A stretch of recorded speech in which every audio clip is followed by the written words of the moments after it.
ការលើកកម្ពស់គុណភាពអប់រំជាការបង្កើនឱកាសសិក្សានិងអភិវឌ្ឍសមត្ថភាពយុវជនដើម្បីចូលរួមអភិវឌ្ឍប្រទេសជាតិ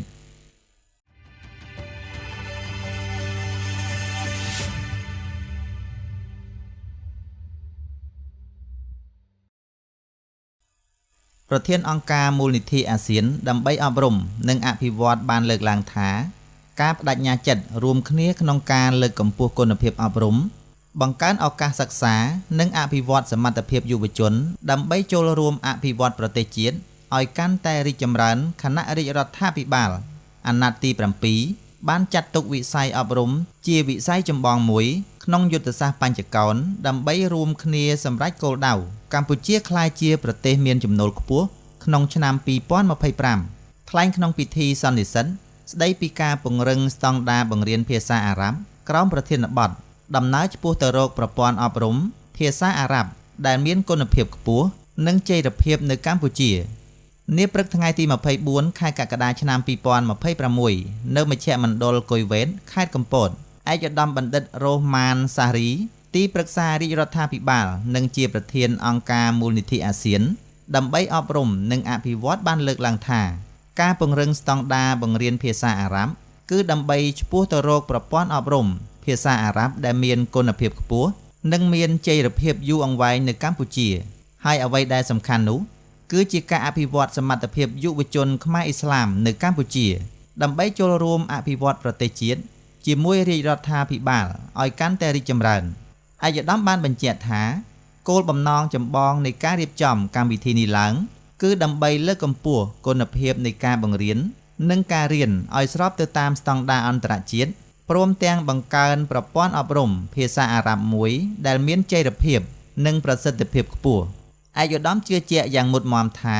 លទ្ធផលនៃសន្និសីទនេះនឹងប្រែក្លាយជាជំហានសំខាន់មួយក្នុងការកសាងមូលដ្ឋានគ្រឹះយ៉ាងរឹងមាំសម្រាប់ប្រព័ន្ធអប់រំភាសាអារ៉ាប់នៅកម្ពុជាឲ្យមានគុណភាពកាន់តែខ្ពស់ដើម្បីឆ្លើយតបទៅនឹងតម្រូវការអភិវឌ្ឍធនធានមនុស្សនាពេលបច្ចុប្បន្ននិងអនាគតក្នុងឱកាសនោះដែរឯកឧត្តមសេនសាប៊ីលអភិបាលរងខេត្តកំពតបានមានប្រសាសន៍ថាក្នុងអាណត្តិទី7ដែលដឹកនាំដោយសម្ដេចធិបតីហ៊ុនម៉ាណែតជានាយករដ្ឋមន្ត្រី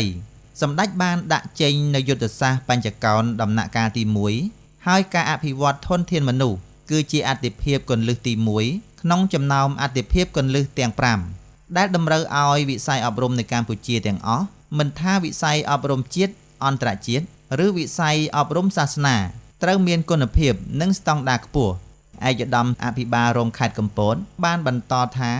ជាក់ស្ដែងការបង្កើតឲ្យមានកម្មវិធីសន្និសីទស្ដីពីការពង្រឹងស្តង់ដារបង្រៀនភាសាអារ៉ាប់ក្រោមប្រធានបទដំណើរឆ្ពោះទៅរកប្រព័ន្ធអប់រំភាសាអារ៉ាប់ដែលមានគុណភាពខ្ពស់និងចីរភាពនៅកម្ពុជាគឺជាដំណើរឆ្ពោះទៅរកប្រព័ន្ធអប់រំភាសាអារ៉ាប់ដែលមានគុណភាពខ្ពស់និងចីរភាពនៅកម្ពុជាហើយកម្មវិធីនេះនឹងមានគោលបំណងលើកកម្ពស់គុណភាពនៃការបង្រៀននិងការរៀនភាសាអារ៉ាប់ពង្រឹងកិច្ចសហប្រតិបត្តិការរវាងស្ថាប័នពាក់ព័ន្ធនិងជំរុញការអភិវឌ្ឍធនធានមនុស្សប្រកបដោយចីរភាពក្នុងឱកាសនោះឯកឧត្តមអភិបាលរងខេត្តកំពតបានបញ្ជាក់ថារដ្ឋបាលខេត្តកំពតក្រោមការដឹកនាំរបស់ឯកឧត្តមម៉ៅថានិនអភិបាលខេត្តកំពតតែងតែជំរុញនិងគាំទ្រជានិច្ចចំពោះសកម្មភាពអប់រំគ្រប់វិស័យដោយចាត់ទុកការអប់រំជាមូលដ្ឋានដ៏សំខាន់សម្រាប់ការអភិវឌ្ឍសង្គមនិងប្រទេសជាតិសូមបញ្ជាក់ថានេះជាលើកទី1ហើយដែលអង្គការពិភពលោកអ៊ីស្លាមសម្រាប់អប់រំវិទ្យាសាស្ត្រនិងវប្បធម៌សហការជាមួយអង្គការមូលនិធិអាស៊ានដើម្បីអប់រំនិងអភិវឌ្ឍរៀបចំសន្និសីទនេះឡើងក្នុងគោលបំណងបង្ហាញការបដិញ្ញាចិត្តរួមគ្នាក្នុងការលើកកម្ពស់គុណភាពអប់រំបង្កើនឱកាសសិក្សានិងអភិវឌ្ឍសមត្ថភាពយុវជនដើម្បីចូលរួមអភិវឌ្ឍប្រទេសជាតិឲ្យកាន់តែរីកចម្រើនក្នុងសន្និសីទនេះមានអ្នកចូលរួមដែលជាប្រធានអង្គការសមាគមទួននិងលោកគ្រូសរុបចំនួន61នាក់